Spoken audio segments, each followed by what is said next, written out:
Dia gajinya 100 juta, Pak, tapi nunggak kartu kredit. Waduh.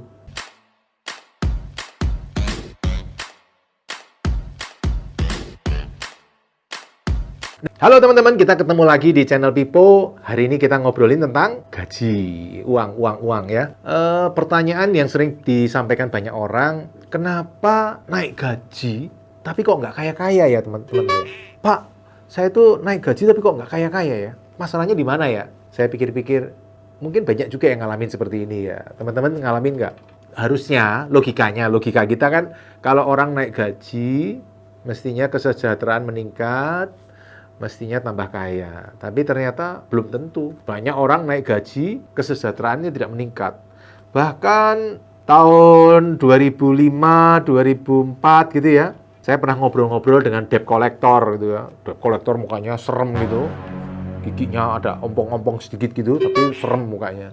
Dia cerita, saya pernah loh Pak, nagih ke direktur perusahaan XYZ misalnya gitu ya. Dia gajinya 100 juta Pak, tapi nunggak kartu kredit. Waduh, gajinya 100 juta zaman tahun 2004-2005. Yang mana UMR masih 1 juta teman-teman, berarti 100 kali UMR. Hari ini UMR 5 juta, berarti mungkin ya gajinya sekarang mungkin 500 juta lah, anggap aja segitu. Tapi tagihan kartu kreditnya masalah teman-teman. Jadi kesejahteraannya tidak meningkat. Mungkin kelihatannya mewah, tapi secara keuangan problem loh, dikejar-kejar debt collector. Waktu itu ngobrol-ngobrol, itu menjadi sesuatu yang berkesan bagi saya, bahwa ternyata income besar itu belum tentu kaya teman-teman. Dan ini yang berusaha saya terapin ke anak-anak saya, karena saya niru buku Rich Dad Poor Dad. Nah, kalau teman-teman nonton buku Rich Dad Poor Dad, di bab pertama itu kan cerita tentang Mike, temannya Robert Kiyosaki, dan Robert Kiyosaki itu kerja di minimarket, supermarket gitu loh, milik papahnya si Mike gitu. Nah, ketika kerja itu cuma dikasih gaji 10 sen per jam. Itu sedikit sekali. Zaman itu sedikit sekali. Tapi justru Mr. Robert Kiyosaki dan Mike belajar sesuatu dari situ. Apa? Gaji itu seperti racun, teman-teman.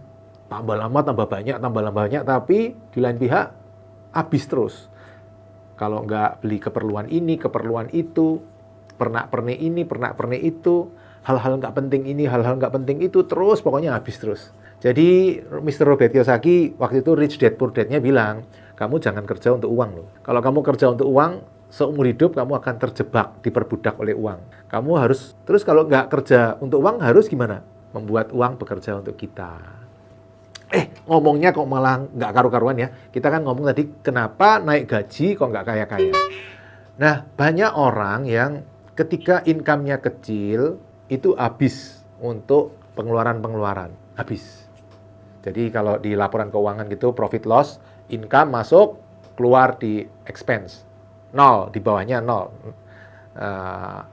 Aset 0, liabilities 0 juga. Nah, ketika gajinya naik, apa yang terjadi? Income-nya besar, sebelum masuk ke expense, masuk dulu ke liabilities. Utangnya banyak, ya kan?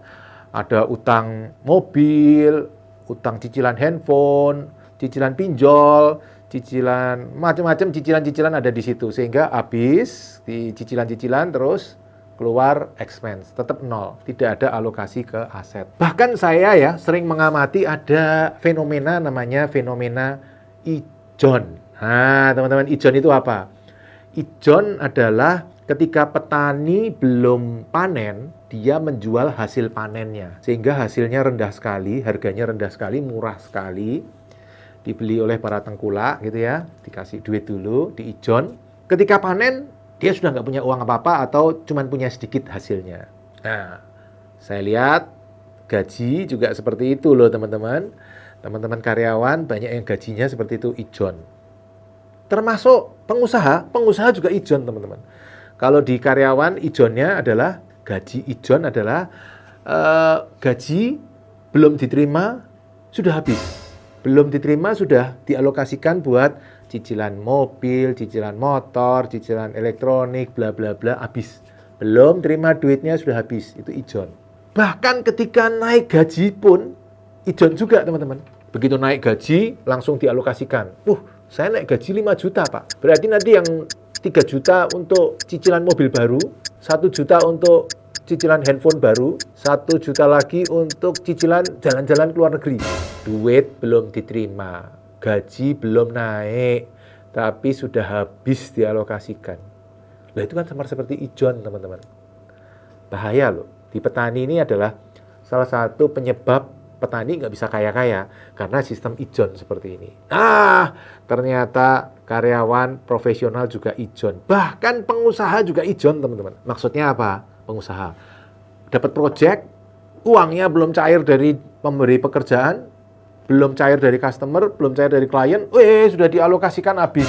Yang ini nanti kalau cair buat ini, yang ini cair buat beli mobil baru, yang ini nanti cair buat jalan-jalan ke luar negeri, yang ini cair buat beli handphone baru. Ada aja lah alasannya pokoknya.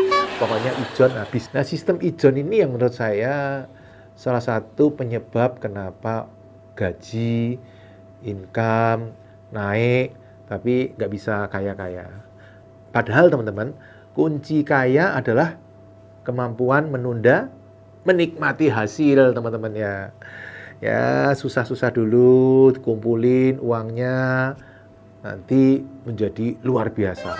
Nah, ini kita mesti hati-hati, ijon. Sistem ijon ini bahayanya, teman-teman, nanti ketika umur 50-an. Saya sendiri sekarang kan 50-an ya, mulai melihat teman-teman saya. Halo teman-teman saya ngelihat ada beberapa mungkin ya, mau ngomong semua nggak enak kan teman-teman, ada beberapa yang saya lihat ketika menjelang masa pensiun, kan pensiun umur 55 ya, mereka bingung loh, waduh nanti kalau umur 55 saya pensiun terus income dari mana? Padahal sekarang income-nya gede teman-teman, mungkin 50 juta, 100 juta, tapi mereka mikir nanti kalau udah nggak kerja gimana dong income-nya, kan langsung habis, nol. Oh dapat pensiun pak, pensiun cuma paling 2 juta, 3 juta. Sekarang 100 juta, tahu-tahu pensiun tinggal 3 juta gitu, hidupnya apa nggak langsung anjlok? Banyak yang panik. Mungkin teman-teman yang umur 20, 30 masih jauh pak. Cepet loh teman-teman, saya itu merasa umur 20, 30 ke 50 itu cepet banget. Kayaknya kemarin saya masih ganteng umur 20-an, sekarang kok tahu-tahu sudah umur 50 loh teman-teman. Hati-hati loh. Saran saya buat teman-teman, berapapun income kita, berapapun, mau teman-teman pengusaha, teman-teman karyawan, teman-teman profesional, siapapun, selalu tabung. 10% dari income harus ditabung, disisihkan. Apapun alasannya, enggak. Kalau teman-teman ngomong, wah duit nggak pernah cukup pak, duit itu kurang terus teman-teman. Yang UMR kurang, yang gaji 100 juta juga kurang loh, masih dikejar-kejar debt collector loh, sama aja. Jadi sisihkan 10%, nanti pelan-pelan dinaikin. Nah, kemudian ini diputer, diinvestasikan dengan aman, sehingga kalau di laporan keuangan, laba, income masuk, jangan langsung keluar ke expense habis, jangan. Atau apalagi masuk ke liabilities, wah lebih parah lagi tuh. Tapi masuk ke aset, kumpulin aset, karena nanti baru ke liabilities atau ke expense ya. Karena aset ini nanti akan mendatangkan uang tambahan ke kita, ke income. Terus seperti itu lama-lama jadi besar. Saya dulu juga membiasakan 10% dari income ditabung gitu ya. Kalau hari ini, sudah lebih dari 70% income ditabung teman-teman. Enak, jadi sudah siap. Nanti kalau pensiun kapan aja sudah siap. Jadi teman-teman, itu penyebab gaji naik tapi tidak pernah cukup. Yaitu sistem ijon, habis duitnya, belum terima sudah habis. Karena itu mulai sekarang alokasikan selalu minimal 10% dari income untuk disisihkan, untuk diinvestasikan masuk ke kolom aset. Semoga bermanfaat. Salam Passive Income Property. Video hingga selesai. Untuk yang belum subscribe, ayo subscribe channel Pipo Hargianto dan klik lonceng notifikasi untuk mengikuti video-video selanjutnya. Teman-teman juga bisa mengikuti seminar-seminar gratis yang saya bagikan. Silakan daftar melalui nomor berikut.